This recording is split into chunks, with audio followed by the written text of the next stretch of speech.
एमाले र माओवादीको खाता फ्रिज गर्नुपर्छ, अन्यथा खाता फ्रिज गरेन भने के हुन्छ म तपाईलाई भन्छु। त्यही पैसाले चुनाव जित्छन् साथीहरु। आउँदो संसद पनि कांग्रेस एमाले माओवादीले भरिन्छ। त्यसैले म आग्रह गर्न चाहन्छु, सम्माननीय सुशीला कार्कीजीलाई आग्रह गर्न चाहन्छु, हिम्मत गर्नुस्, कांग्रेस एमाले माओवादीको खाता सिज गर्नुस्, राप्रपाको खाता सिज गर्नुस्। तीसँग अथाह पैसा छ, त्यो पैसाले चुनाव जित्छन् साथीहरुले। त्यसैले गलत इन्फ्लुएन्स नगरिकन सिद्धान्तको आधारमा चुनाव होस्, इस्युको आधारमा चुनाव होस्, गीत गाएर नाचेको आधारमा, मासु र भात खाएको आधारमा भोट जित्ने चुनाव जित्ने अवस्थाको अन्त्य हुनु। अहिले व्यापारीहरू असाध्यै त्राहीमाम छन्, सम्पत्ति जलेको छ। एउटा मोटरसाइकलवालालाई मोटरसाइकल जल्दाखेरि जिउ जलेको जत्तिकै महसुस हुन्छ। यहाँ त ठुलठुला इमारतहरू जलेका छन्। त्यसैले स्वाभाविक हो ब्याङ्कहरू तिनै धनी मान्छेहरूको छ। त्यसैले म आग्रह गर्न चाहन्छु, फ्लाइट रोक्नको लागि प्रधानमन्त्रीज्यू मेकानिजम बनाउनुहोस्, अन्यथा नेपालको ब्याङ्कको पैसा व्यापारीहरूले बाहिर लान्छ, नागरिकता लिन्छन्। त्यसैले मैले आग्रह गरेँ, त्यो क्यापिटल फ्लाइट रोक्न के गर्नुपर्छ म सहयोग गर्न तयार छु। मेकानिजम कसरी तयार गर्ने म सहयोग गर्न तयार छु। त्यतातिर हामी जानुपर्छ। अर्को कुरो, मोनिटरी पोलिसी हामीले राम्रो बनाउन सक्यौं भने सप्लाई साइड राम्रो हुन सक्छ।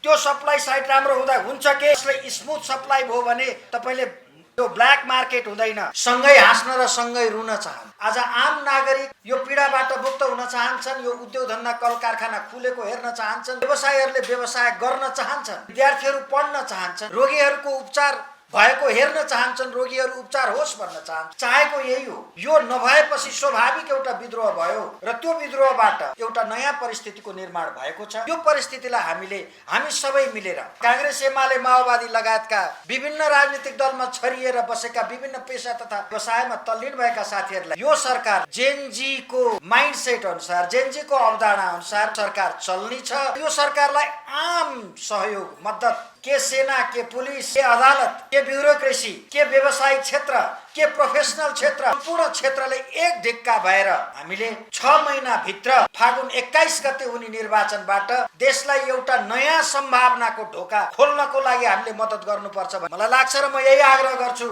हामीले कहिले के अनेक किसिमका वितण्डाहरू मचाउन थाल्यौं भने सेनाले सहयोग गर्न चाहेन, पुलिसले सहयोग गर्न चाहेन, कांग्रेस एमाले माओवादीहरूले सहयोग गर्न चाहेनन्, या अर्को कुनै एउटा समूहले सहयोग गर्न चाहेन भने हुने के हो? हुने अस्थिरता मात्रै हो। हामी अस्थिरताको द्वन्द्वमा फस्छौं। त्यसैले मैले आग्रह गर्न चाहे, आज विवादका कुराहरू हुन्छन्, छलफल गरौं, तर सुशीला कार्की जो नयाँ प्रधानमन्त्री हुनुहुन्छ उहाँलाई एकमतले उहाँलाई सपोर्ट गर्ने, एकमतले एउटै डिरेक्सनमा हामी हिँड्यौं भनेदेखि नेपाल तरक्की गर्नलाई धेरै समय नलाग्ने देश हो। 1 वर्षमा परिवर्तन हुने देश हो र यो 1 वर्ष हामीले खपौं, हामीले सपोर्ट गरौं, जेनजीको अभियानलाई सपोर्ट गरौं भनेर मैले छोटकरीमा आफ्ना साना भनाइहरू राखेँ।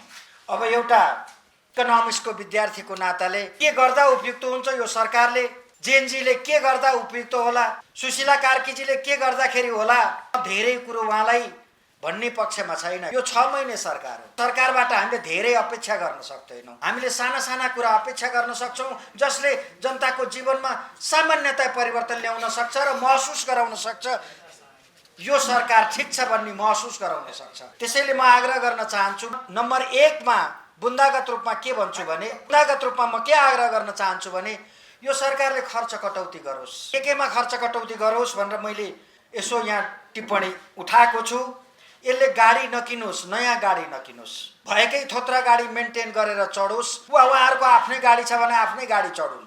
नयाँ गाडी यो सरकारले नकिनोस्। अरबौं रुपियाँ हाम्रो गाडीमा खर्च भएको छ। यसले नयाँ फर्निचरहरू नकिनोस्, तिनै जलेका थोत्रा फर्निचरबाट काम चलाओस्। भन्दा यो बढी आइडियल भएन? होइन। जनता गुन्द्रीमा बस्न नसक्ने स्थितिको प्रधानमन्त्री अथवा मन्त्रीहरू लाखौं रुपियाँको सोफामा बस्नु पर्दैन। डिफरेन्स यसैको कारणले आएको। त्यसैले यो सरकारले नयाँ सोफा किनेर अब आउँदो सत्ता शासनमा बस्नेले पक्कै पनि भ्रष्टाचार गर्ने कुरामा 4 चोटि सोच्ला, विहङ्गम ढंगले सोच्ला, फरक ढंगले सोच्ला भन्ने चाहिँ एउटा चाहिँ सन्देश गएको छ यसबाट। मलाई लाग्छ अब 25 अर्ब जति होटलकै नोक्सानी भयो भनेर आएको छ। अब बीमा सेक्टरले भुक्तानी गर्न नसक्ने हो कि भन्ने अवस्था भएको छ। बीमा र पुनर्बीमा चाहिँ त्यति सशक्त बलियो छैन हामी कहाँ। हामीले कोभिडकै बिमा भुक्तानी गर्न नसके अवस्थामा त्यो बिमा क्षेत्रले भुक्तानी गर्न सक्ला कि नसक्ला भन्ने अवस्था पनि छ। सम्पदाहरू जलेका छन्, सुरक्षा कर्मीका चाहिँ नि संरचनाहरू जलेका छन्। तीनटै अङ्ग न्यायपालिका, व्यवस्थापिका, कार्यपालिका र मलाई लग्जरी होस्, मेरो सोफिस्टिकेटेड अफिस होस् नभन्ठानोस् भन्न चाहन्छु। त्यसो गर्दा सरकारी खर्च अलिकति घट्छ। वैदेशिक भ्रमण यो सरकारले गर्दै नगरोस् सरकारी पैसामा, र वैदेशिक भ्रमण जो यो ब्युरोक्रेसीका साथीहरूले गर्छन्, ब्युरोक्रेसीलाई पनि स्वीकृति नदियोस्। अहिले यो 6 महिना कुनै वैदेशिक भ्रमण गर्नुपर्ने जरुरत छैन। संसारले सुशीला कार्कीलाई चिनेको छ, अब फेरि कतै गएर चिनाउनु पनि छैन, र इन्टरनेसनल कम्युनिटीमा नेपालको कुनै रोल पनि छैन। कसैले भन्यो भने पत्याउनु पर्ने जरुरत पनि छैन। नेपाल कम्प्लिटली अर्काको देशमा डिपेन्डेन्ट कन्ट्री हो, लेबर ड्रिभन इकोनोमी हो हाम्रो। हामी मान्छेहरूको पसिना बेचेर कमाएको पैसाले यहाँ गाडी चढेर खर्च गर्छौँ। यही देश हो नेपाल भनेको। त्यसैले नेपालको इन्टरनेसनल कम्युनिटीमा साख यो 6 महिनामा बढाउँछु भनेर कतै कोही जानुपर्ने स्थिति छैन। खर्च अलिकति कटौती हुन्छ। तारै होटलहरूमा तपाईहरु सभा र सम्मेलन नगर्नुहोस्, गोष्ठी नगर्नुहोस्। मेरो आग्रह छ यो सरकारलाई। म यो सरकारलाई आग्रह गर्न चाहन्छु, तपाईं 20औं 50औं सल्लाहकार राखेर खर्च नगराइदिनुस्। सल्लाहकार सानो, तपाईलाई चाहिने जति सल्लाहकार हो, 2 जना 3 जना 1 जना कतिजना चाहिने हो, जागिर खुवाउनको निम्ति 50औं जना सल्लाहकार राखेर जो सरकारी खर्च बढेको छ त्यो गलत हो। त्यसैले मैले भने सानो सल्लाहकार टिम म्यानेज गर्नुस्। हामीले तुरुन्तै चुनाव गर्नु छ। फागुन 21 गते चुनाव घोषणा भइसकेको स्थिति छ। त्यो चुनावमा खर्च कहाँबाट आउँछ? हामीसँग पैसा छैन। म सरकारलाई आग्रह गर्न चाहन्छु, चुनावलाई डिजिटलाइज गरिदिनुस्। सक्नुहुन्छ डिजिटलाइज गर्नुस्। घरबाटै मान्छेले थम्बबाट भोट हाल्न पाउन्। तपाईको पैसा खर्चै हुँदैन। होइन सकिँदैन भने तपाईले एउटा काम गर्नुस् न। त्यो काम भनेको 7 वटा प्रदेश छ, 7 दिन चुनाव गराइदिनुस्। हाम्रो आफ्नै स्रोतले चुनाव हुन्छ, 1 पैसा खर्च हुँदैन। त्यसैले सरकारी खर्च त्यसबाट कम हुन सक्छ भन्ने मलाई लाग्छ। यसरी सरकारका खर्चहरू कहाँ हुन सक्छन् ती खर्च कम गर्नुस्। मैले धेरै ठुलो कुरा अहिलेको क्याबिनेटबाट एक्सपेक्ट गरेको छैन र एक्सपेक्ट गर्नु पनि हुँदैन। र म अर्को भन्छु, अलिकति हामी चेन्ज मोनिटरी पोलिसीबाट पनि ल्याउन सक्छौँ। हामी फिस्कल पोलिसीमा केही गर्न सक्दैनौँ किनभने यो सरकारले बजेट पेश गर्न पाउँदैन। यो तर मोनिटरी पोलिसी चेन्ज गर्न सक्छ। र म आज यसै मञ्चबाट रिपोर्टर्स क्लबबाट सम्मानित गभर्नरजीलाई तुरुन्तै राजीनामा दिएर बाटो खोल्न आग्रह गर्दछु। गभर्नरजी, तपाईँ बाटो खोलिदिनुहोस्। तपाईँ काङ्ग्रेस र एमालेले नियुक्त गरेको, नेपाली काङ्ग्रेस र एमालेको सरकारले नियुक्त गरेको प्लानिङ कमिसनको तपाईँ काङ्ग्रेसको कार्यकर्ता हो। आज काङ्ग्रेसी कार्यकर्ता यो देशले महत्त्वपूर्ण ठाउँमा देख्न चाहेको छैन। त्यो कुरा तपाईँ बुझ्नुहोस्। र म आज तपाईलाई सम्मानित रूपमा राजीनामा दिन आग्रह गर्छु। तपाईले राजीनामा दिएपछि हुन्छ के? तपाईले राजीनामा दिएपछि मोनिटरी पोलिसी चेन्ज हुन सक्छ र त्यो मोनिटरी पोलिसीले गर्छ के गर्छ भने इन्फ्रास्ट्रक्चरमा केही लगानी हामीलाई चाहिएको छ, किनकि 100 खर्ब भन्दा बेसीको नोक्सान भएको छ हाम्रो। त्यो नोक्सानी कहाँबाट आउँछ? त्यो ब्याङ्कले लोन दिन्छ र रिबिल्डिङमा ब्याङ्कले लोन दिन्छ। हाम्रो ब्याङ्कले मात्रै पैसा दिन पुग्दैन। म आग्रह गर्न चाहन्छु, अब विदेशी ब्याङ्कलाई पनि नेपालमा वेलकम गर्नु पर्यो। नेपालको मात्रै होइन, विदेशी ब्याङ्कलाई पनि नेपालमा लाइसेन्स खुल्ला गरिदिउँ, जसले गर्दा हामी यो इन्फ्रास्ट्रक्चर 2 वर्षभित्र हामी रिबिल्ड गर्न सक्छौँ। यसले मोनिटरी पोलिसीले सपोर्ट गर्न सक्छ। मोनिटरी पोलिसीले तपाईले रिपो मार्फत जुन पैसा लिक्विडिटी लिएर जानुहुन्छ ब्याङ्कको, कमर्सियल ब्याङ्कबाट, आज तपाईले यही वर्ष 1-2 खर्ब भन्दा बेसी पैसा कमर्सियल ब्याङ्कबाट राष्ट्र ब्याङ्कमा खिच्नु भएको छ। किन खिच्नुभयो त्यो पैसा? तपाईँ हट्नुहोस्, त्यो पैसा खिचिँदैन। त्यसो गर्दा हुन्छ के? त्यसो गर्दा ब्याङ्कको लिक्विडिटी लोनमा जान्छ र मान्छेले रोजगारी सिर्जना हुन्छ। त्यसैले रिपो मार्फत जुन पैसा तपाईको मोनिटरी पोलिसीमा कन्स्टेन्ट मोनिटरी पोलिसीले जुन एउटा नकारात्मक कुरो गरिरहेको छ त्यो हट्छ। तपाईँ हट्नुहोस्। म तपाईलाई भन्छु, अर्को कुरो भन्छु, नेपालका राजनीतिक दलहरू असाध्यै धनी छन्। खास गरिकन काङ्ग्रेस एमाले, मोनार्किस्ट र सोशलिस्ट पार्टीहरू, राजावादी पार्टी काङ्ग्रेस एमाले र माओवादी असाध्यै धनी छन्। यो क्रान्तिबाट आएको सरकार हो। यो क्रान्तिबाट आएको सरकारले काङ्ग्रेस चौथो जगतका अङ्ग संरचनाहरू जलेका छन्। यसले लाग्छ मलाई हाम्रो अर्थतन्त्र 61 खर्बको छ, त्यसको आधा जति चाहिँ नोक्सान भएको छ। त्यो नोक्सान भौतिक मात्रै छैन, सूचनाको नोक्सान भएको छ, त्यो के अरे सम्पदाको नोक्सान भएको छ, दस्तावेजको नोक्सान भएको छ, प्रमाणको नोक्सान भएको छ। त्यसले त्यो प्रमाण जुटाउनलाई त्यो व्यक्तिलाई त्यो राज्यलाई कति खर्च लाग्ला त्यो सबै हिसाब गर्दाखेरि 2 वर्षको बजेट त्यहाँ गएको छ। त्यसमाथि अहिले अब 4-5 दिन चाहिँ चल्या छैन, यो 1 हप्ताबाट अर्थतन्त्र ठप्प छ। यसको दैनिक नोक्सानी त हाम्रो राजेन्द्रजी यही हुनुहुन्छ, राजेन्द्र मल्ल, त्यो दैनिक भएको नोक्सानी त आफ्नो ठाउँमा छँदैछ अर्थतन्त्र नचलेका कारणले। अब यसले गर्दा के परिणाम निस्केला त? अब यसले गर्दा के परिणाम निस्किन्छ भन्दा अब तपाईको चाहिँ नि स्रोतको कमी हुन्छ, रोजगारी गुमेको छ, गरिबी चाहिँ नि बढेर जान्छ, बेरोजगारी बढेर जान्छ, युवाहरूमा पलायन चाहिँ नि फ्रस्ट्रेसन बढेर जान्छ, बाहिर जाने क्रम बढेर जान्छ। अब यो अहिले जुन सरकार बनेको छ त्यसको काम, मुख्य काम चाहिँ समयमा निष्पक्ष ढङ्गले, पारदर्शी ढङ्गले एमाले माओवादीको खाता फ्रिज गर्नुपर्छ। अन्यथा खाता फ्रिज गरेन भने के हुन्छ म तपाईलाई भन्छु, त्यही पैसाले चुनाव जित्छन् साथीहरूले। र आउँदो संसद पनि काङ्ग्रेस एमाले माओवादीले भरिन्छ। त्यसैले म आग्रह गर्न चाहन्छु, सम्माननीय सुशीला कार्कीजीलाई आग्रह गर्न चाहन्छु, हिम्मत गर्नुहोस्, काङ्ग्रेस एमाले माओवादीको खाता सिज गर्नुहोस्, राप्रपाको खाता सिज गर्नुहोस्। तीसँग अथाह पैसा छ, त्यो पैसाले चुनाव जित्छन् साथीहरूले। त्यसैले गलत इन्फ्लुएन्स नगरिकन सिद्धान्तको आधारमा चुनाव होस्, इस्युको आधारमा चुनाव होस्, गीत गाएर नाचेको आधारमा, मासु र भात खाएको आधारमा भोट जित्ने, चुनाव जित्ने अवस्थाको अन्त्य हुनुपर्छ। म बुझ्छु अर्को अहिले व्यापारीहरू असाध्यै त्राहीमाम छन्, किनकि सम्पत्ति जलेको छ। एउटा मोटरसाइकलवालालाई मोटरसाइकल जल्दाखेरि जिउ जलेको जत्तिकै महसुस हुन्छ, यहाँ त ठुल्ठुला इमारतहरू जलेका छन्। त्यसैले स्वाभाविक हो। अर्को एउटा स्थिति के हुन सक्छ, क्यापिटल फ्लाइट व्यापक हुन सक्छ। ब्याङ्कहरू तिनै धनी मान्छेहरूको छ। त्यसैले म आग्रह गर्न चाहन्छु, क्यापिटल फ्लाइट रोक्नको लागि प्रधानमन्त्रीज्यू मेकानिजम बनाउनुहोस्, अन्यथा नेपालको ब्याङ्कको पैसा व्यापारीहरूले बाहिर लान्छन्, नागरिकता लिन्छन्। त्यसैले मैले आग्रह गरेँ, त्यो क्यापिटल फ्लाइट रोक्न के गर्नुपर्छ म सहयोग गर्न तयार छु। मेकानिजम कसरी तयार गर्ने म सहयोग गर्न तयार छु। म आग्रह गर्न चाहन्छु त्यतातिर हामी जानुपर्छ। अर्को कुरो, मोनिटरी पोलिसी हामीले राम्रो बनाउन सक्यौँ भने सप्लाई साइड राम्रो हुन सक्छ।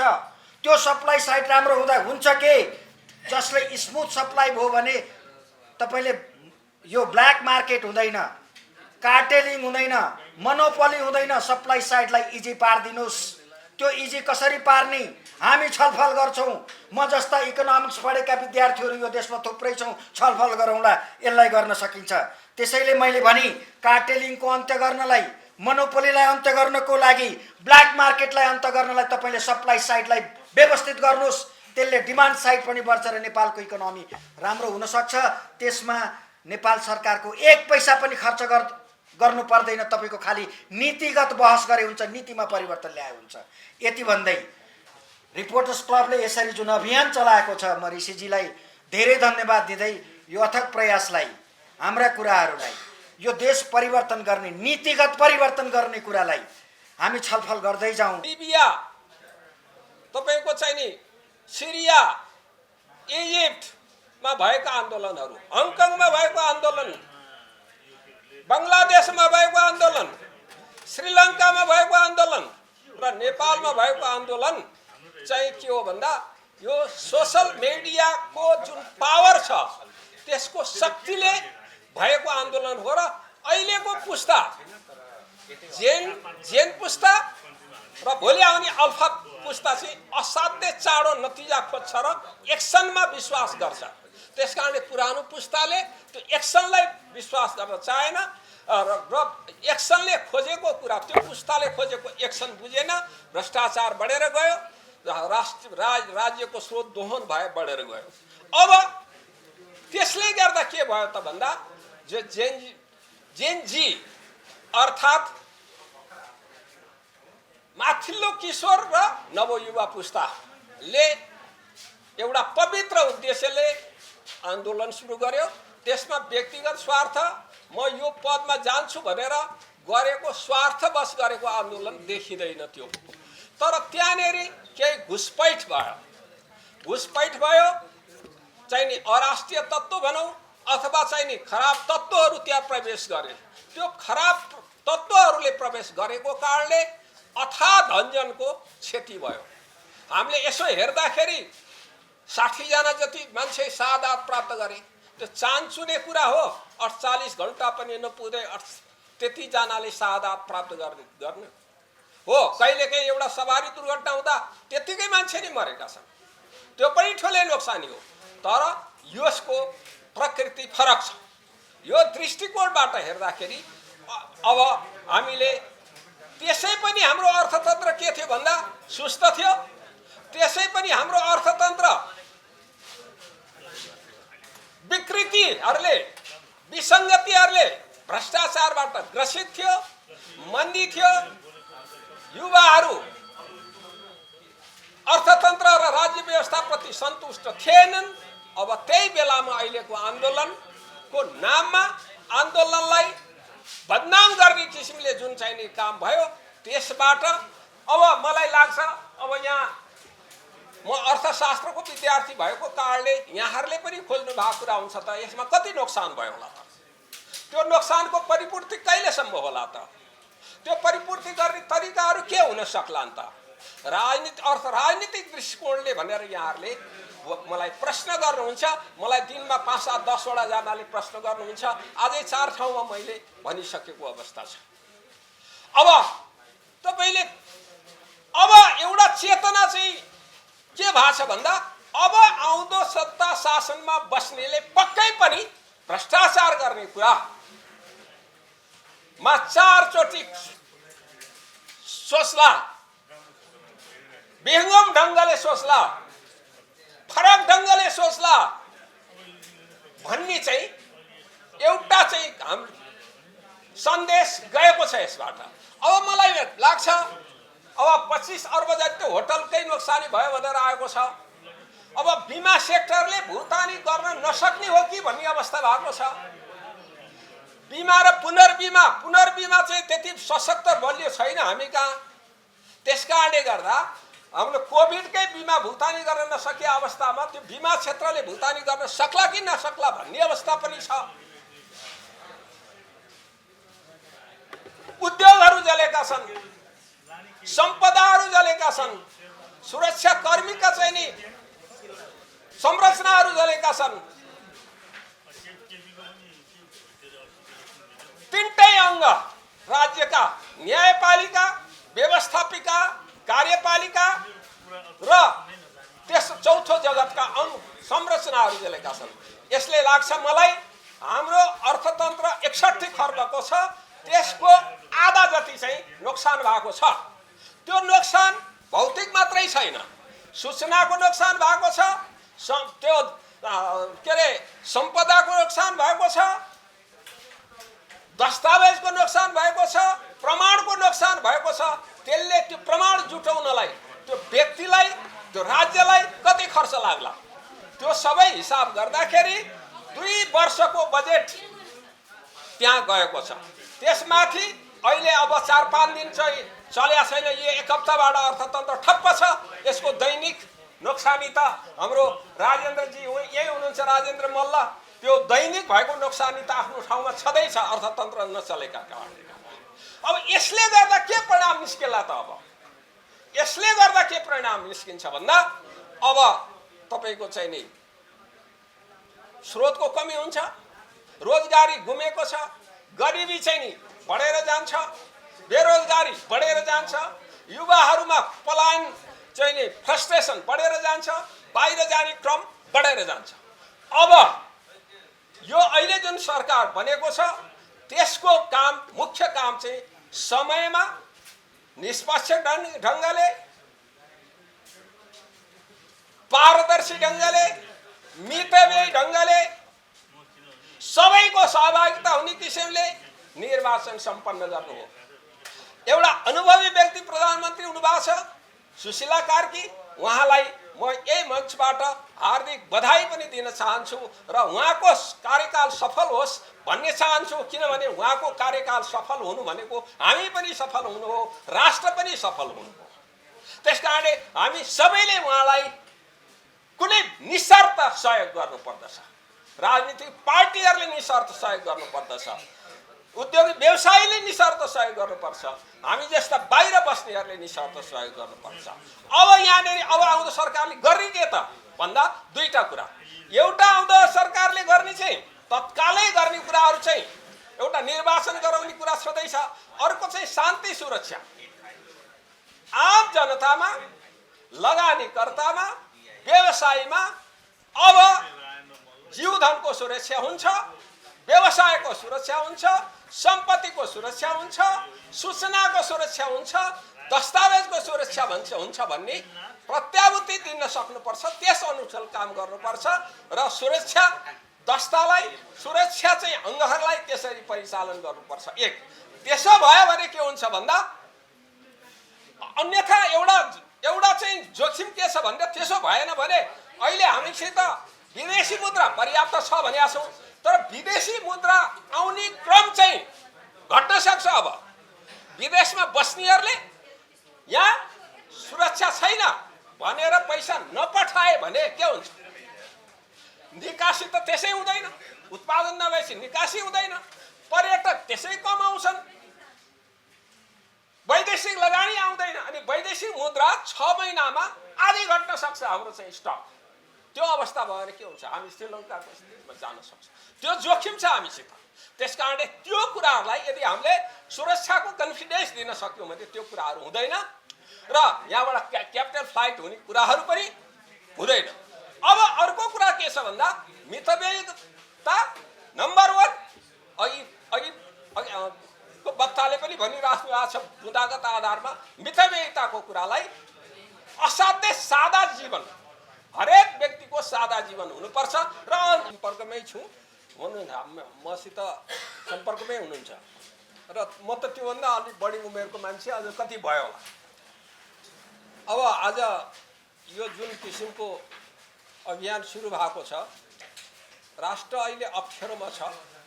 अप्ठ्यारोमा भएको राष्ट्रलाई कसरी जोगाउने, कसरी चाहिँ नि त्यो राष्ट्रलाई डुब्न लागेको ढुङ्गालाई कसरी उतार्ने माथि भन्ने सन्दर्भमा सर्वप्रथम त यो आर्यघाटमा को धुवाँ सेलाएको छैन हाम्रा भाइ बहिनीहरूको र कतिपय मजदुरहरूको लास अझै पनि सम्बन्धित ठाउँबाट उपयुक्त ठाउँमा आफन्तकोमा पुगेर संस्कार हुन सकिरहेको छैन। यो घडीमा म अत्यन्त संवेदनशील छु र उहाँहरूको रगतले, उहाँहरूको जीवनको शहादतले जुन खालको परिवर्तन खोजेको छ, त्यो परिवर्तन आत्मसात गर्नको लागि हामी सबैले त्यही अनुकूल मन, वचन र कर्मले लाग्नुपर्छ र व्यक्तिगत स्वार्थ त्याग्नु पर्दछ। अब जेएनजी बाट सुरु भएको आन्दोलन छ जुन अहिलेको आन्दोलन पुस्ताको बीचको अन्तर नबुझाइको कारणले प्रारम्भ भएको आन्दोलन हो र पुस्ताको अर्को पुस्ताको चाहना के छ, आउँदो पुस्ताको चाहना के छ भनेर माथिल्लो पुस्ताले त्यो नबुझिकन आफूलाई एउटा राष्ट्रले चाहेको आचरणभित्र राख्न नचाहेको कारणले भएको आन्दोलन हो यो पवित्र आन्दोलन। तर अहिले एउटा कुरा के छ भन्दाखेरि सोशल मिडियाको कुरा भयो। अहिले हामी सामान्य भन्दाखेरि राज्यका 4वटा अङ्ग भन्छौँ, कार्यपालिका, व्यवस्थापिका, न्यायपालिका र चौथो अङ्ग भनेको सञ्चार जगत भन्छौँ। सञ्चार जगतभित्र अर्को सशक्त झन्डै 5औं अङ्ग हो सोशल मिडिया। अहिले सोशल मिडियाले के गरेको छ भन्दा नेपालमा मात्रै होइन, अरब कन्ट्री, स्प्रिङ अरबमा अन्तिममा अब एउटा खाका के चाहिन्छ भन्दा अब चाहिँ पार्लियामेन्टको संख्या सांसदहरूको संख्या घट्ने गरी तीनटै तहमा घट्ने गरी अब संविधान संशोधन हुनुपर्छ। मन्त्रीमण्डल बनाउँदाखेरि पार्लियामेन्टको मेम्बरलाई बनाउनु हुँदैन, बाहिरको विशेषज्ञ लगेर उसलाई टिओआर दिनुपर्छ। र अर्थमन्त्रीलाई टिओआर दिँदा के भन्नुपर्छ भने तिमीले कम्तीमा 30% पुँजीगत खर्चलाई बजेट छुट्याऊ र छुट्याएको विनियोजन गरेको बजेट 95% भन्दा तल खर्च भयो भने तिमी बस्न सक्दैनौ, कारबाही हुन्छ भनेर त्यो खालको दिन सक्नुपर्छ। र शिक्षा, स्वास्थ्य, बुढ्यौली तीनटा कुरामा राज्यले नागरिकलाई म छु भनेर भन्नुपर्छ। त्यसो भयो भने सुशासन कायम हुन्छ र अहिले जेनजी पुस्ताले खोजेको, हामीले खोजेको कुरा प्रणालीबाटै न्यूनीकरण भएर जान्छ। भ्रष्टाचार कम भयो भने स्रोतको प्रभावकारिता बढ्छ र हामी उपयुक्त दिशामा जान्छौँ र राष्ट्र निर्माण हुन्छ। हस् त, धन्यवाद, नमस्कार।